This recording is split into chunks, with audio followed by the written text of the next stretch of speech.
Que eu possa, Senhor Jesus, conseguir, Senhor, dar uma boa aula hoje, Senhor. Obrigado. Amém. A paz para todos que estão aqui, a paz para quem está me assistindo, ou vai me assistir pelo YouTube, pelo Facebook. Eu me chamo Thiago e toda quinta-feira a gente tem feito um estudo sobre a história da igreja. Todos os estudos estão no meu site, verdadenoespírito.com.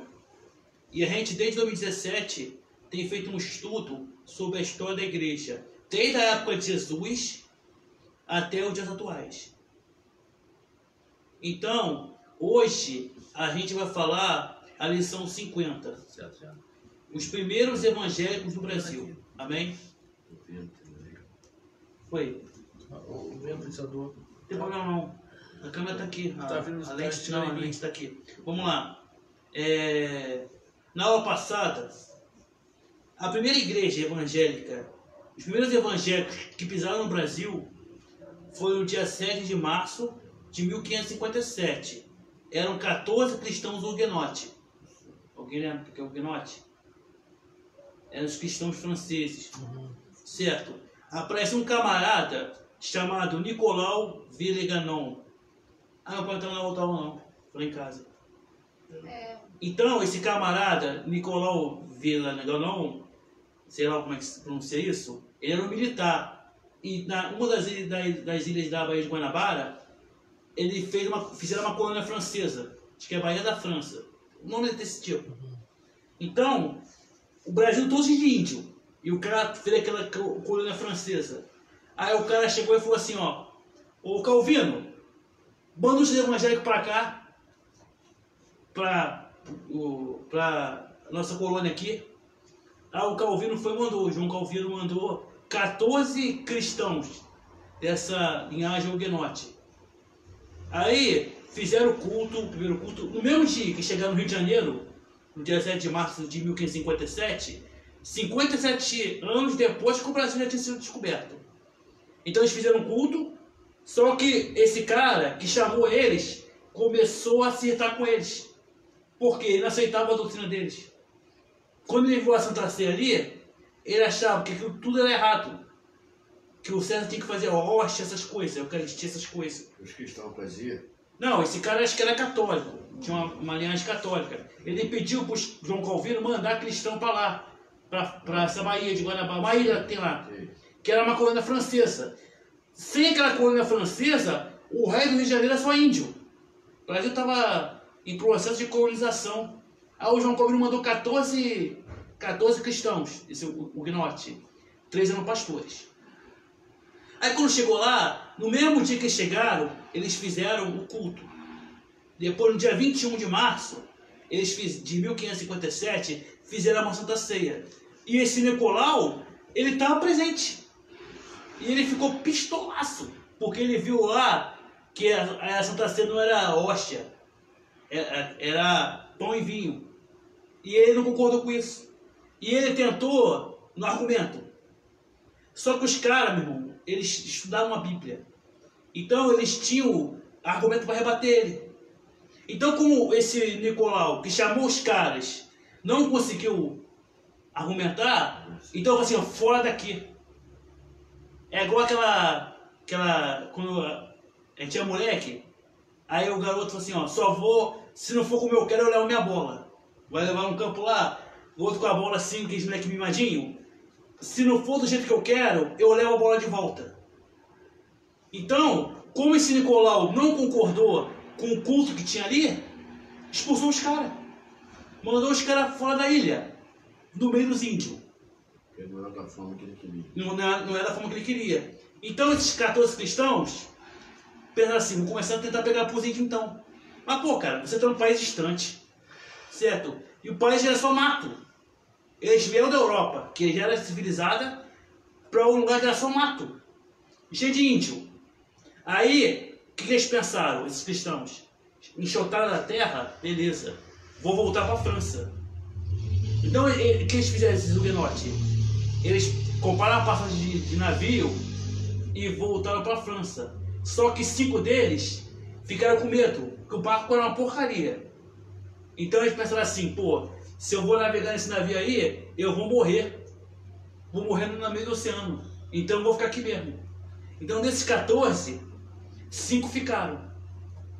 Só que esse Nicolau fez? Ficaram? Falou assim pros caras do Brasil, que ele era militar. Tava aqueles 5 ali? São espiões. Maluco, pegaram os caras, um fugiu. É Thiago Leiforte, uma coisa assim. Fugiu lá pra Bahia. Mas os outros 4 ficaram. E um tava doente, cara. Aí eles mandaram, esse Nicolau criou um documento chamado Confissão da Guanabara, ou Confissão Fluminense. Quem tinha que responder vários questionamentos, tudo a favor da Igreja Católica, da fé deles. Esses que preencheram, os 3 morreram, e um só não morreu porque pediu clemência. Que os índios falaram assim pra ele, antes de morrer: cara, eles vão te matar, mas se você arregar, pedir misericórdia, eles vão te dar misericórdia. Aí o cara, opa, para não morrer, eu vou lá, vou pedir misericórdia, e ele foi atendido. Aí se converteu à fé católica, uma coisa assim. Mas lembrando, esses caras que morreram, os 3 caras que morreram, o 4 pegaram o cara na Bahia, tá? Lá na Bahia pegaram o cara, trouxeram para o Rio de Janeiro depois e mataram ele também. Mataram estrangulado. Como a gente já falou na aula passada. Amém? Então, eles morreram. Esses foram os 4 primeiros martírios aqui no Brasil. Pessoas que morreram pela sua fé. Mas eu vou dar um parênteses aqui. Essas pessoas que morreram não foram por ordem da Igreja Católica. Eles foram acusados de heresia. Mas foi o Nicolau que matou eles, por fanatismo religioso. Matou eles e botou na conta deles um crime de heresia. Só que a Igreja Católica não mandou matar eles. Amém? Na Cruzada da Inquisição tinha ordem, mas aqui não. Amém? Então, os primeiros cristãos e os outros que voltaram, o que aconteceu com eles? Morreram na noite de São Bartolomeu. Eu já falei aqui que inventaram uma festa lá, para se unir lá, aí eles foram e morreram todos. Amém? Então, os que estavam aqui morreram, e os que foram para lá, para a França, não voltaram, também morreram. Amém? Mas não demoraria muito tempo para aparecer outra igreja evangélica. Amém? Que essa aula aqui é os primeiros evangélicos do Brasil. Eu vou falar um pouco sobre a origem, como eu estou começando a falar aqui, certo? E como aconteceu a invasão evangélica aqui no Brasil. Eu não sei a estimativa, mas eu creio que hoje tem muito mais evangélico que católico. A nego fala assim, não, o IBGE fala que tem mais católico. Cara, quantas paróquias estão abertas hoje? E quantas igrejas? Tipo, católico, se está contando católico, estão contando aquele que fala que é católico, que não vai nem na missa, nunca fez uma primeira comunhão, o ritual lá, e fala que é católico. É igual o cara que não tem time e fala que é Flamengo. Aí bota na conta lá. Eu creio que os evangélicos são um número muito maior que os católicos. Até pelas pessoas que eu conheço. Eu conheço muito mais evangélico do que muito católico. Muito mais evangélico do que católico. Amém? Antigamente, quando a gente ia arrumar emprego, eu estava com a religião e falava católico, mesmo mundo na igreja. Então, aí eles botam na católica. A igreja católica, ela é uma igreja muito grande, certo? Mas eu acho que aqui no Brasil, os evangélicos são maiores. Assim, em questão de número. Amém? Ela pode ser maior na Europa, porque tem muitas questões. É só você ver o número de templos evangélicos e o número de templos católicos. Amém? Mas isso que eu acho. Você falar que os templos evangélicos vai estar lotado. O católico só tem um. Vai tem 2, 3. Aqui em Campo Grande, templo católico tem em Santana, um ali perto da. Aqui perto da. Siqueira. Já trabalha. Então, ali. Então. Aqui. Tem nossa Desterro lá em Campo Grande. 3. Tem bastante. Não, aqui nas redondezas. Aqui na redondeza tem. Tem uns 3. Agora vem a igreja evangélica. Só tem uma rua, tem 3. Amém? Não, se fosse contar igreja assim, Campo Grande toda, me falaram que tem umas 70 igrejas a Assembleia de Campo Grande. Então. Só a Assembleia de Campo Grande tem umas 70. Não tem 70 igrejas católicas? Não, fora as outras denominações, então, uma não só. Não tem 70 paróquias em Campo Grande, não tem. Não tem, estou falando. Isso só em Campo Grande. Amém? Não, claro que é muito mais. 70 é um arredondado. Na época que eu ia pra lá. Assembleia, fora os outros. Fora os outros, estou falando, fora os outros. Então vamos lá. Então, a gente vai estudar hoje que muitas igrejas iam vir para cá e investir aqui no solo brasileiro. Amém? A primeira investida não deu certo. Amém? Porque esse Nicolau foi mal intencionado. Mas depois que esses caras morreram, os huguenotes, que são os cristãos franceses, viriam os holandeses. Aí era a segunda leva de evangélico para cá. Quando teve a reforma protestante, tinha muitas regiões, assim, era católico. E dos poucos países, o único país que era nós somos protestantes, era a Holanda. Amém? Por que tu está falando isso? O sermão ali no contexto todo. É só prestar atenção. A Holanda, diferente de muitos países da Europa, era um país totalmente protestante. Só que ela era colônia da Espanha. É como se fosse Portugal colonizando o Brasil. Então, o Brasil fazia parte de Portugal. Então, assim, eles mandavam no Brasil como se fosse o dono do Brasil. A Holanda é como se fosse refém da Espanha. A Espanha era dona da Holanda.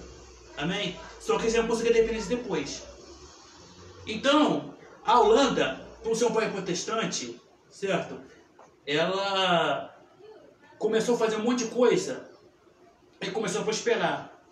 Uma das coisas que eles começaram a prosperar era, assim, venda de coisas de navio. Botava as coisas no navio e vendia transporte. Mercantilismo, o nome disso. Aí, como esses negócios que eles faziam, eles começaram a ter laços com Portugal. Portugal era dono do Brasil. E a Holanda era dono da Espanha. Não, a Espanha era dona da Holanda. Então vamos entender o jogo aqui. Então a Holanda começou a fazer um monte de acordo de mercantilismo. Começou a fazer um transporte. Aí Portugal viu isso e pensou assim, pô, vamos começar um negócio lá no Brasil, lá na terra do Brasil, Pindorama, né? Não sei se ainda tem o nome do Brasil, né? Não, acho que já tinha o Brasil.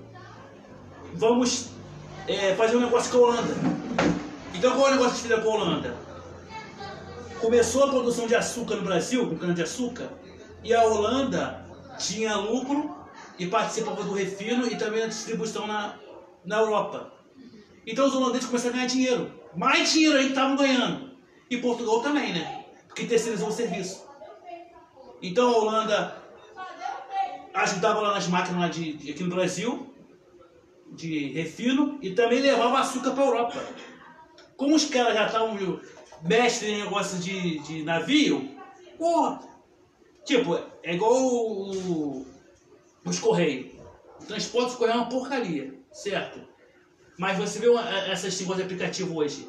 Compra um negócio na Amazon e um dia chega na tua casa. É mais ou menos assim. A Holanda era como se fosse a Amazon. Botava as coisas lá rapidinho, entregava, já tinha todo o esquema.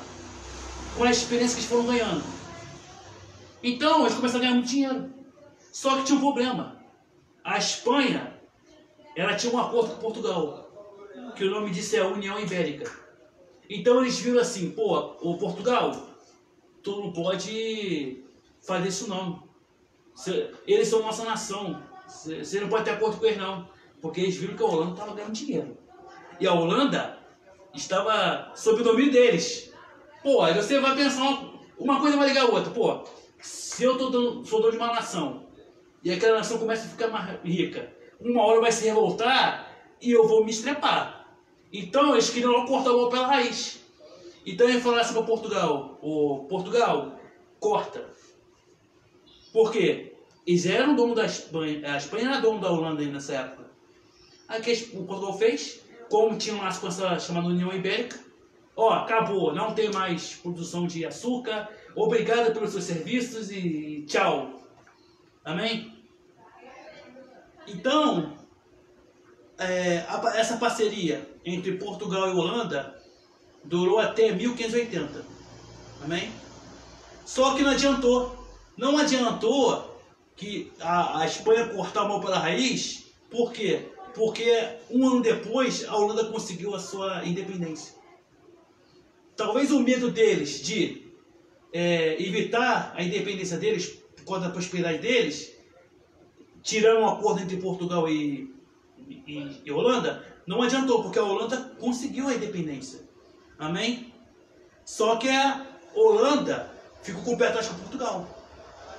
Por mais que eles conseguiram a independência, o acordo que eles fizeram com o Portugal, o que o Portugal fez com a Holanda, gerou muito prejuízo para a Holanda. Amém? E eles queriam se vingar. E eles iriam se vingar. Eles olharam assim para os portugueses, pô, deram prejuízo para a gente, né? Não, calma, a gente vai dar um jeito. Amém? Então, em 1581, a Holanda conseguiu sua independência, certo? Em 1580 foi um ano antes, chega para lá, de Portugal e Holanda. Então eles falaram assim, ó, nós vamos se vingar. Então eles começaram a se organizar e vieram para o Brasil, que é conhecido como a invasão holandesa. Então, meu irmão, eles vieram para dominar aqui também. Vieram para dominar. Ah, é? Então a gente vai então. A gente vai aí e vai dominar tudo também. Que é conhecido como uma invasão holandesa. Pode ver que o Brasil, cara, ele é um povo miscigenado. De diversas culturas, cara. Olha, aqui já desembarcou francês. Só no estudo no Brasil. Os portugueses, certo? E agora os holandeses. Amém? Então, é um povo miscigenado. E ainda tem índio, depois ia trazer os negros da África. Amém? Então eles vieram para cá. Eles vieram para cá para colonizar tudo. Em 1624. Amém? E onde eles vieram? Pela Bahia. Aportaram na Bahia, lá. No estado da Bahia.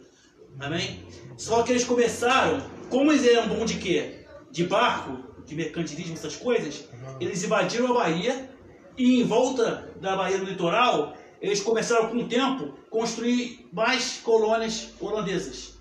Para quê? Para trabalhar com mercantilismo, que era o forte deles. E assim eles foram prosperando. E eles não tinham, tipo, eles não fizeram guerra com os índios. Eles fizeram um acordo com os índios, os holandeses. Como é que eles compravam uma coisa? Pegavam uma coisa com os índios? Eles estavam chamando de escambo. Tipo, Juliano tem essa bolsa? Juliano, eu quero essa bolsa e eu te dou esse controle. Era uma troca. Você tem galinha aí, tem isso? Eu tenho isso aqui, ó. Então os holandeses faziam o acordo comercial com os índios isso. Não tinha moeda. Amém? E foi através da colonização holandesa que veio também a fé. Eles trouxeram a cultura deles, a colônia deles, e como eles eram um país protestante, eles também trariam a fé deles.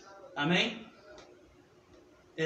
Com a invasão dos holandeses para o Brasil, era notável que eles também tentariam divulgar a sua fé em solo brasileiro.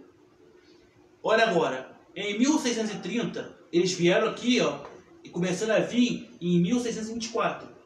Eles não vieram aqui para criar igreja, igual os huguenotes. Eles vieram aqui para invadir tudo,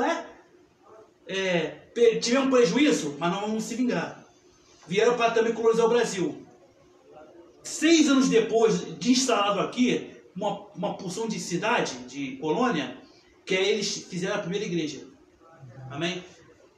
A primeira igreja evangélica do Brasil é conhecida como Igreja Reformada Irlandesa.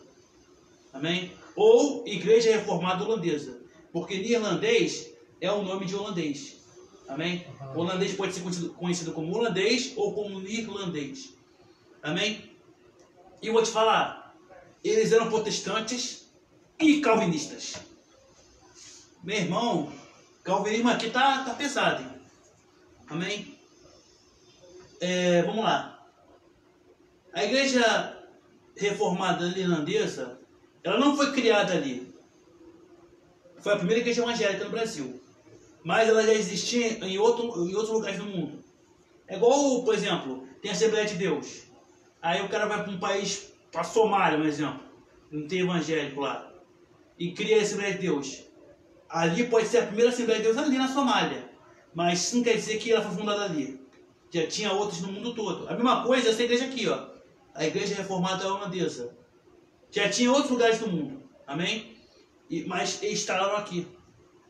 A maioria das igrejas brasileiras, nessa época, que iam vir até o século XX, a maioria eram igrejas de outros locais que abriam sua filial aqui. Hoje em dia é o contrário. Hoje em dia, o cara não concorda com o pastor, ele sai da igreja e monta outra, para combater a primeira. Aí o cara que está na igreja que saiu, sai e monta outra para combater as outras duas. E aí o corpo vai se fragmentando mais. Amém? Aí eu te pergunto, nós servimos o mesmo Deus, certo? A congregação, a divisão de congregação não é importante. Amém? Todos nós servimos o mesmo Deus. Amém? Então, hoje em dia tem muita guerra hoje por causa de congregação. É tradicional, é pentecostal, é neopentecostal, é metodista, é um monte de divisão. Amém? E o pior é que não basta divisão. É um querendo pegar mesmo do outro. É uma disputa, uma corrida de igrejas que querem ser maiores que as outras. Mas nós não servimos o mesmo Deus. Então qual é a necessidade disso? Amém? O corpo de Cristo, ele é a verdadeira igreja. Por mais que eu busque a Deus, que a gente abre essa célula aqui, a gente abre essa célula aqui, a gente monte uma igreja, isso aqui não é igreja de Deus. Isso aqui é uma instituição cristã ou uma instituição evangélica. Amém? Igreja de Deus, a verdadeira igreja de Deus é o corpo de Cristo. E nesse corpo tem desigrejado, tem membro da católica, membro da evangélica, membro da universal, da Adventista do Sétimo Dia, da Batista, da Assembleia. Amém? Os verdadeiros cristãos fazem parte do corpo de Cristo. Amém? Onde Jesus é o cabeça, onde todos nós somos iguais. Amém? Todos nós somos iguais. Não importa a comunhão que você tenha com Deus, a unção que você tenha com Deus, o conhecimento que você tenha com Deus. Você é igual ao seu irmãozinho do teu lado, que não tem o mesmo conhecimento, que não tem a mesma unção, que não tem o mesmo tempo de igreja. Porque só tem um que é acima de todos nós, que é o cabeça, que é Cristo. Eu sempre falo isso aqui. Todos nós somos como um time de futebol. O corpo de Cristo é como um time de futebol. Todos nós devemos agir em conjunto. O lateral não tem tanta habilidade como o atacante. Por isso que ele é lateral. O goleiro não tem muita habilidade com as pernas, mas tem habilidade com as mãos. E todos nós devemos agir em conjunto. Amém? Sem discussão, sem estrelismo. A gente tem que pensar assim. Então, o corpo de Cristo é isso. O corpo de Cristo é a verdadeira igreja. Eu posso montar uma igreja aqui. Ela não é a verdadeira igreja. A verdadeira igreja é o corpo de Cristo. Então, tem muita guerra de igreja hoje. Vamos se unir. Vamos se unir, vamos. A gente não adora a Deus? Ah, mas você não crê em dízimo e eu creio. Você crê... Meu irmão, vamos adorar Jesus. Jesus e João Batista, eles tinham doutrinas diferentes. Os servos de João Batista jejuavam e Jesus não jejuava. certo? Mas servir o mesmo Deus. Você não pode concordar com a doutrina do seu irmão, mas como se reunirmos, vamos buscar a presença de Deus. Amém? Porque a presença de Deus é maior que doutrina. Amém? E o melhor, o amor.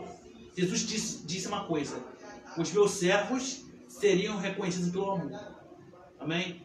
O amor é maior que tudo. O amor é maior que as profecias. O amor é maior que as doutrinas. Amém? Qual é o mandamento de Cristo? Amar a Deus sobre todas as coisas e ao teu próximo como a ti mesmo. Destas palavras se cumpre a lei. Então, não adianta ficar discutindo por doutrina. Se você ama teu irmão e se você ama a Deus, acima de todas as coisas, você está fazendo a vontade de Deus. Amém? Dessas coisas não tem lei. Aí a gente evita de quê? De ficar perdendo tempo, discutindo, se debatendo. Eu não gosto de debate. Amém? Vamos se preocupar em buscar a Deus. Então, essa igreja holandesa, ou neerlandesa, ela já tinha outras partes do mundo. E uma das pessoas que faziam parte da igreja holandesa, não no Brasil, né? Era o cara que traduziu a Bíblia. Um dos maiores tradutores da Bíblia, né? O português, que é João Ferreira de Almeida. Ah, mas ele não era padre? Não. Nessa época, João Ferreira de Almeida, na igreja dele, que é essa igreja neerlandesa, os padres eram chamados de, os pastores eram chamados de padres. Esse cara era pastor dessa igreja, Igreja Reformada Holandesa, ou Igreja Reformada Neerlandesa. Amém? E ele aceitou Jesus com 14 anos de idade. Ele nasceu em Portugal e ele foi pegar um trem. E ele viu algo escrito no trem e tentou traduzir aquilo. E essa coisa que falava no trem, não sei se era um cartaz ou era um folheto, porque não ficou muito claro onde eu li isso, mas ele leu aquilo, era o ponto da igreja católica. Então ele conheceu essa igreja, aceitou Jesus e traduziu a Bíblia para o português. Amém? Que hoje também tem milhares e milhares e milhares de renovações, atualizações. Não, ele traduziu. Aí ano em ano, os caras revisam o que ele traduziu. Aí vai piorando.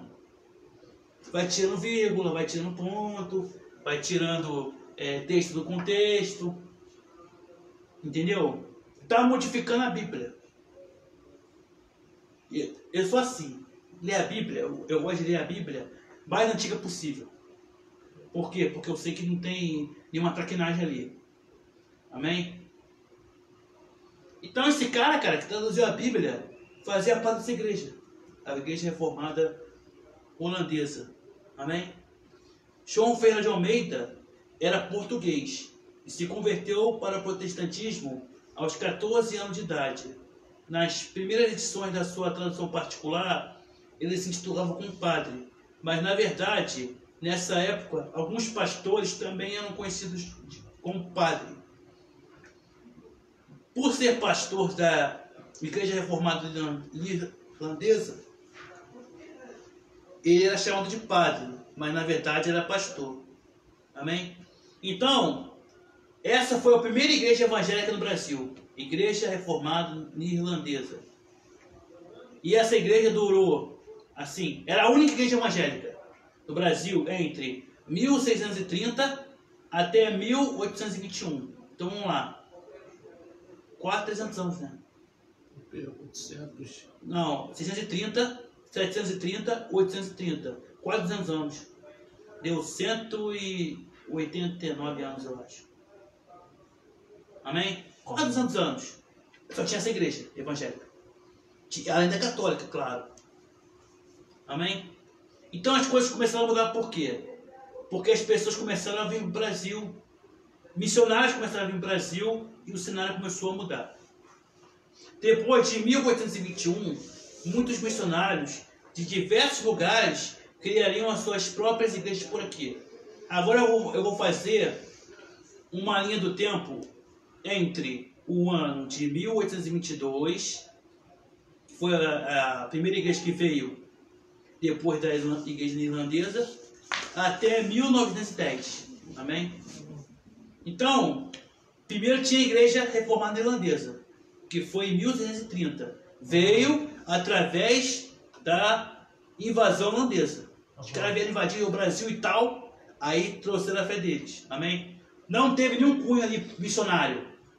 Os caras que foram se reuniram, foram para o Brasil, criaram colônias, se instalaram no Brasil, e os holandeses, ó, manda mais gente, manda a sogra, manda o cunhado, vieram todo mundo no Brasil, aí um tempo eles montaram a igreja. Não teve um cunho missionário de, vou chegar lá o Brasil, eu vou chegar lá e vou montar a igreja. Não foi assim. As outras não. As outras foram pessoas que estavam, vieram ao Brasil realmente para trabalhar na obra. Vamos lá então.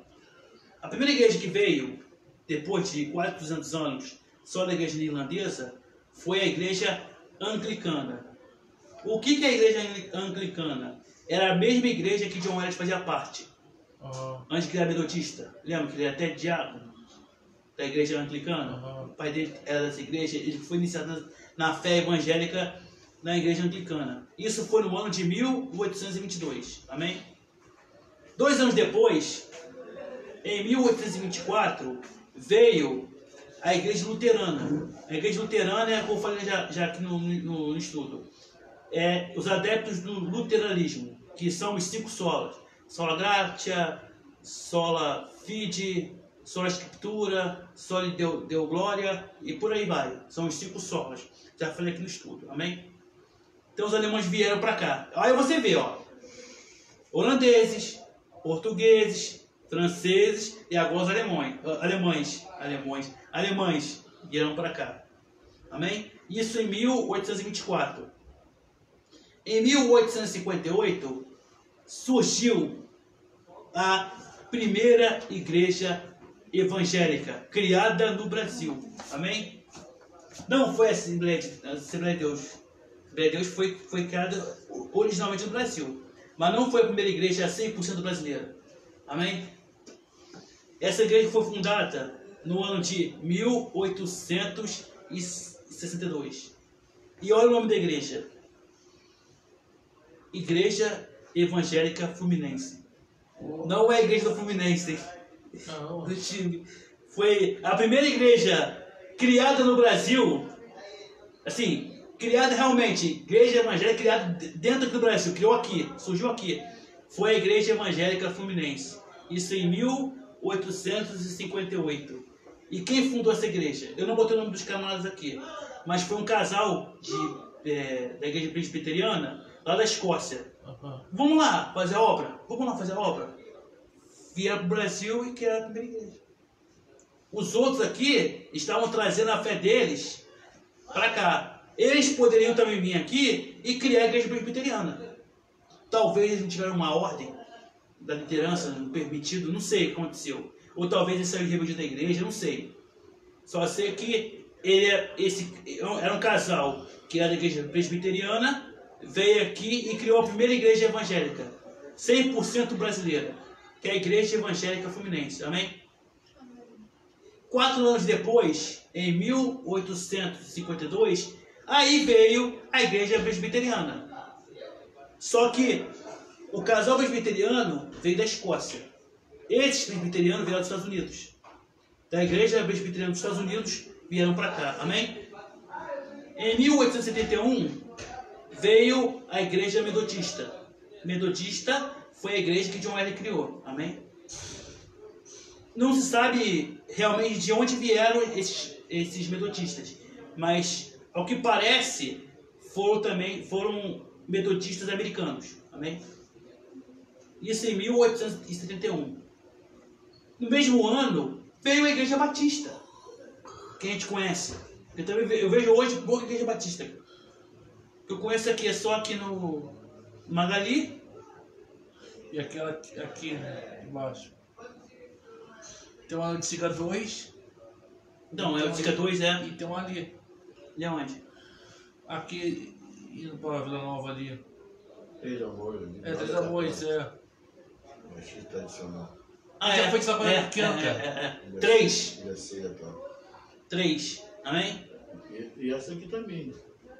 Qual? Essa que tem aqui na esquina, aqui, que era daquele cara que gastava dinheiro, polícia lá em cima. É Batista também? Igreja Batista. Como era aquela igreja do Monte Aurélio? Então, 4. A Igreja Batista é uma igreja bem antiga, hein? Olha só, 1871. Amém? Uhum. Aí, é como eu falei pra você, já falei aqui. Você monta uma igreja, aí isso não acontece só hoje. Já falei aqui outros casos, aconteceu isso aqui no estudo. Eu não concordo com o pastor. Eu saio da igreja e monto outra. Isso aconteceu com a primeira igreja evangélica fluminense. Amém? Alguns caras não concordaram com lá na igreja, o que acontecia na igreja evangélica fluminense, e criaram uma outra igreja chamada Movimento dos Irmãos. Amém? Isso em 1878. Durou 20 anos depois que a igreja evangélica fluminense foi criada. Foi os holandeses que fundou a primeira igreja aqui? A primeira igreja é criada no Brasil. Holandeses. Não, os holandeses. Agora veio essa do Fluminense. Não, a igreja dos holandeses foi a primeira igreja evangélica do Brasil.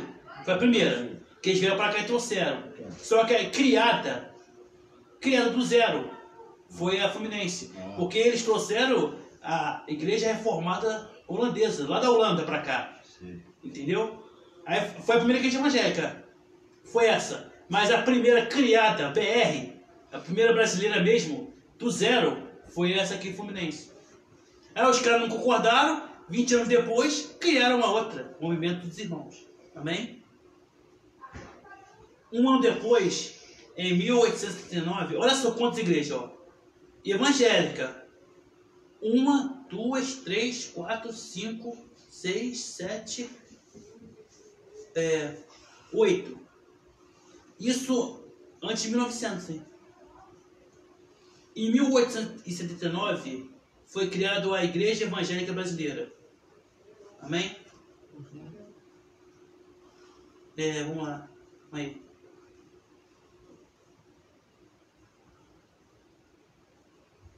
Não, calma aí. Eu confundi aqui. A Igreja Evangélica Fluminense não foi a primeira igreja evangélica no Brasil. Foi a Igreja Evangélica Brasileira. Eu confundi aqui. Amém? A primeira denominação evangélica, realmente BR, foi a Igreja Evangélica Brasileira. Amém? Já foi isso aqui. Foi fundada por um cara presbiteriano. Bem, poderia ser também, né? Acho que poderia ser sim. Não, acho que é assim, né? É que eu botei aqui 39, mas a Evangélica Fluminense foi primeiro. Amém? Em 1886, veio a igreja que eu não conheço, não sei se existe até hoje, a Igreja Evangélica de Confissão Luterana no Brasil. Não sei que igreja é essa.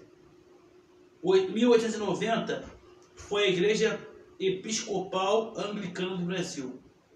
Agora, essas últimas 3 igrejas todo mundo que conhece.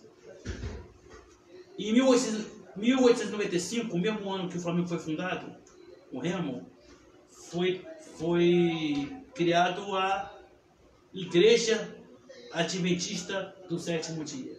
Aqui todo mundo conhece, né? Tu não conhece, não. Quê? Não, viu? Não conhece. A Igreja Adventista do Sétimo Dia tem uma aqui pertinho. Ela é uma igreja evangélica, só que os caras guardam sábado. E eles têm a inspiração deles, não só na Bíblia, mas no livro de uma mulher chamada Ellen White. Amém? Isso veio em 1895 no Brasil. E as outras duas vieram em 1910. Eu falei sobre na lição sobre a Rua Azusa, tinha um cara chamado William Roald Durham. Ele ficou lá um tempo na Rua Azusa. Ele viu o poder de Deus. Quando ele voltou para casa, ele começou a criar, fabricar não sei a palavra aqui, ensinar. E ele fez muitos missionários, treinou missionários. Amém? E dois desses missionários fundaram uma das maiores igrejas que tem no Brasil até hoje. A Congregação Cristã no Brasil e a Assembleia de Deus. Amém? O fundador da Congregação Cristã no Brasil não estava presente na Rua Azusa, mas ele foi treinado por um cara que estava lá, que é o William Coalt Turhan. E um dos fundadores da Assembleia de Deus, a mesma coisa. Eles não estavam presentes na Rua Azusa, mas esse cara estava e ensinou isso para eles. Com certeza ele falou, isso, tinha aquilo ali, começou a viver a vida deles e eles vieram ao Brasil. Amém? Alguma dúvida até aqui? Alguma dúvida? Então, para finalizar a aula de hoje, obrigado, Jesus, nós estamos já chegando no final do estudo. Eu quero falar sobre duas igrejas não evangélicas que surgiram da igreja evangélica.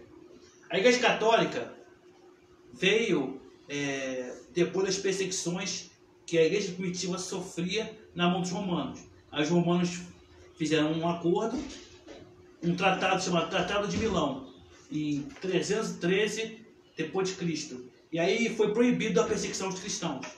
Mas em troca, os cristãos se uniram com os romanos. Aí foi criada a igreja católica apostólica romana.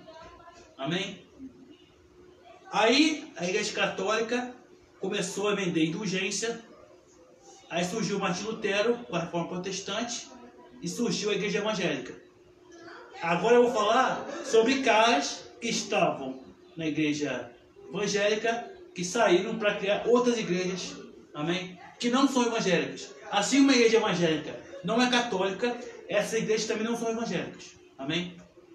A primeira que eu vou falar é a Igreja de Jesus Cristo dos Santos dos Últimos Dias, os Mormons, amém? Eu tenho até aqui, eu trouxe aqui o livro de Mormon. Isso aqui é a Bíblia deles, amém?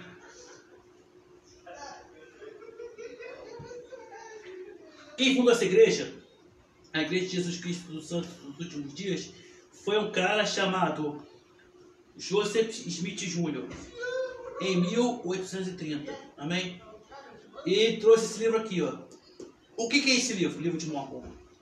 Mormon, segundo ele diz, né? Eu vou ler aqui, ó. Fundado por Joseph Smith, que trouxe uma suposta revelação que havia recebido de um anjo Moroni, que é filho de Mormon, sobre uma nova Bíblia, voltada para o Ocidente, que seria uma revelação de Jesus Cristo para a América. Então, esse livro de Mormon seria uma revelação que o anjo apareceu para Joseph Smith e falou assim, ó, a Bíblia é a revelação para o pessoal do Oriente, a Bíblia. Lá para a Europa, lá para o Oriente Médio, lá para essas coisas. Mas para a América é o livro de Mormon. E aí Joseph Smith teve contato com esse anjo, chamado Moroni, que é filho de Mormon. Aí eu fico pensando, como é que um anjo, como um cara vai ser pai de um anjo? Ou o cara vira um anjo, sei lá. Isso ficou muito estranho. Então ele ficou esperando esse anjo. Várias vezes ele aparecia para Joseph Smith. Depois de 3 anos, ele recebeu umas placas escondidas em algum lugar lá que ele foi lá, pegou e começou a traduzir o livro de Mormon, que está aqui em português agora. Amém? E o que ele diz no livro de Mormon? Eu já li esse livro aqui. É um dos livros mais chatos que eu já li na minha vida. Não tem nem coragem de ler de novo, cara. Ele é um livro igual a Bíblia, dividido por capítulo e por versículo. E o que ele diz aqui segundo a história dele, existiam 2 povos. Os levitas, o que? Nem sabe o que está falando. Os nefitas e os lamanitas. Esses povos seriam... eles estavam em Israel, segundo o livro de Mormon, na Babilônia, fugindo do... que o Nabucodonosor ia fazer lá, ele pegou o cativo. Eles fugiram e vieram para a América naquela época. E depois Jesus Cristo apareceu aqui na América. Tem aqui um desenho, ó. Jesus Cristo na América. Aqui, ó. Os povos, aqui, ó. Tem um desenho de Jesus Cristo aqui. Apareceu para os índios lá, americanos. Amém? O que ele diz, além disso, não é nada interessante. Toda hora fica repetindo que a Igreja Católica é do diabo. E entre outras coisas que eu não quero falar aqui, porque não é o caso. Amém? Além desse livro aqui, existem 2 livros que eles têm lá. Que é Pérola de Grande Valor e um outro lá que eu não sei. Mas a Bíblia mesmo é esse aqui, ó, o livro de Mórmon. Para você conseguir esse livro, você tem que ter um estudo com esses caras que vão na tua casa, igual o Testemunho de Jeová, para ensinar a fé deles. Amém? No meu caso foi 2 americanos. Engraçado que eu queria muito esse livro aqui, porque eu queria aprender, entender a fé dos caras. Aí eu trabalhava com meu pai nessa época, eu estava voltando, encontrei os caras. Eu pedi o livro, né? Eles me deram o livro, mas toda semana eu ia lá em casa estudar. Amém? Então, essa igreja é uma igreja não evangélica que foi fundada através das bases evangélicas. Amém? Eu perguntei pro cara assim na época, o cara do Mórmon, tem algum relato histórico desses povos aqui? Levita e Lamanita? Tem um pedaço de colher, certo? Ou um túmulo, ou um pedaço de pano? Não. Pô, não tem nem fato histórico dos caras, pô. Isso aqui dá pra ver que é uma grande mentira. Amém? E a outra são os Testemunhos de Jeová. Amém? O que são os Testemunhos de Jeová? Apareceu um cara chamado Charles Taze Russell. Ele era pastor. Então, ele criou essa igreja para quê? Para mostrar a própria verdade dele. É aquele tipo de cara que, igual talvez o Nicolau Vilenga, não. E não aceitava, tinha que ser a própria verdade dele. Então, para divulgar a verdade dele, qual é a verdade dele? Ele viu um sermão, se não me engano, de um pastor que fala sobre o fim dos tempos. Então ele colocou isso na cabeça. Não, o Apocalipse está chegando. O Apocalipse está chegando, vai chegar. Aí, isso é 1800 e pouco. Ele falou assim, ó, já sei. A Batalha do Armagedon vai acontecer em 1914. Nós estamos em 2020, ó, já passou mais de 100 anos e a Batalha do Armagedon não aconteceu. Não, vai acontecer em 1914. Aí o cara fez. O cara reuniu um monte de gente. E ele começou a dar suas próprias aulas para esse pessoal, que era conhecido como estudantes da Bíblia. Certo? Aí depois eles foram conhecidos como Testemunho de Jeová. Outra coisa também que ele ensinou, que além da Batalha do Armagedon vindo em 1914, aí, e quando não aconteceu? O que ele fez? Não, vocês não entenderam bem. É que o cálculo estava assim, ó, vocês não entenderam errado o que eu quis falar. É data tal. Até hoje não aconteceu a Batalha do Armagedon. O cara, ele deturpou várias coisas da Bíblia, cara. É que eu falo, a gente tem que conhecer isso aqui, cara. Pra quê? Pra gente não ser pego. E ainda que você não conheça isso aqui, ó, você conhece o Espírito. Porque o Espírito não vai deixar você ser enganado. Amém? Aí as coisas que o cara ensina não tem inferno, os demônios não torturam ninguém, não tem julgamento divino, a chama, a vida é como uma vela. Apaga a vela, acabou a vida. Você não tem alma. Isso que eles pregam. Isso aqui é um falso profeta. Amém? Aí, o que esses caras fazem? Eles estudam a Bíblia, mas nunca chegam no centro dela. É igual o povo de Israel no deserto. Fica dando volta, mas nunca sai do deserto. Amém? E quantas pessoas estão sendo enganadas por causa disso? Amém? Ah, mas, cara, pessoas mal intencionadas tem na igreja evangélica, tem na igreja católica, mas esse cara aqui, ele criou uma nova religião, cara, modificando, assim, não modificando, mas criando coisas na Bíblia que não existe, cara. Aí pega um texto bíblico isolado, é isso aqui. Ele quis mostrar a verdade dele, ele era pastor. Pra você ter uma noção, nem a mulher dele acreditou nele. A mulher dele seguiu a fé dele. Ele não, vou pregar a minha verdade, que é assim, todo mundo tá errado, não sei o que, vai ser assim. Amém? E esse pessoal tem que tomar até cuidado. Não, porque eles falam assim, não, você tem que entender o que está na Bíblia. Tá bom, tem que estar na Bíblia, mas não quer dizer que aquilo que você entende é o que está na Bíblia. Às vezes a Bíblia está explicando uma coisa totalmente diferente até sobre a questão do inferno. Cara, os caras não acreditam no inferno. Uma vez eu conversei com esses caras em casa e eu falei assim para os caras, para que você servir Deus? Não tem julgamento. Não tem inferno, não tem julgamento divino. Então para que você servir Deus então? Então quer dizer que eu posso fazer qualquer coisa que eu não vou ter julgamento divino. Aí não gostou. Qual é a graça de servir Deus então? Amém? Jesus morreu por nossos pecados, para nos limpar. E um dia, todos nós vamos dar conta a Deus. Mas eles pregam que não tem julgamento divino. Amém? Então para que servir Deus então? Aí falam que vai ter 144 mil salvos. Mas Jesus não mostrou para João a Nova Jerusalém? Hein? Não mostrou para João? Não mostrou? Não deu a vida por nós? Mas não, isso aqui são falsos profetas, meu irmão. Amém? Não vou falar muito aqui não, porque eu posso ser ferido demais. Alguma dúvida? Senhor Jesus, muito obrigado, Senhor, porque assistiu essa aula, Senhor. Muito obrigado pela sua aula de hoje. Senhor, abençoa o pessoal. Abençoa a gente, Senhor. Sábado nós vamos fazer 1 ano, Senhor, de célula. Obrigado por esse trabalho, Jesus. Obrigado por quem assistiu até aqui, pelo YouTube, pelo Facebook, Senhor. Que eu possa estar com ele, Senhor. Estar conosco também. Amém.